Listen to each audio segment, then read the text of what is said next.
Hi friends, இந்த நாய்க்குட்டி வந்து பக்கத்து தெருவில் போட்டிருந்துச்சு. ஆனால் அவங்க அம்மா வருவாங்க, அந்த பெரிய நாய்க்குட்டி வரும், பிஸ்கெட் போடுவேன்.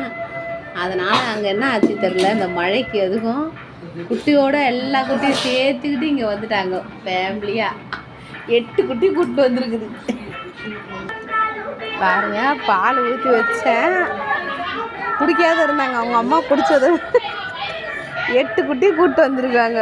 4 குட்டிங்க இருக்காங்க, 4 குட்டி அந்த பக்கம் போயிட்டாங்க. நிறைய நாய் நைட்டில் வந்து எங்கள் வீட்டோட படுக்கும் பிஸ்கெட் வாங்கி போடுறதுனால அதுங்களுக்கு இந்த வீட்டில் வந்தால் ஒரு பிஸ்கெட் கிடைக்குதுன்ட்டு அன்பாக வந்து நம்ம வீட்டில் இருக்குது. ஆனாலும் பயமாக இருக்கும், பக்கத்தில் அக்கம் பக்கம் திட்டுவாங்க, ரோட்டில் இவ்வளோ நாய் இருக்குது, நீ பிஸ்கெட் தரதுனால தான்ட்டு சண்டை போடுறாங்க. இருந்தாலும் சொல்கிறவங்க சொல்லட்டோன்னு நான் வாங்கி தரேன். பாப்பா பால் கொடு, ஓடி ஓடி போயிடுற கருப்பிமா.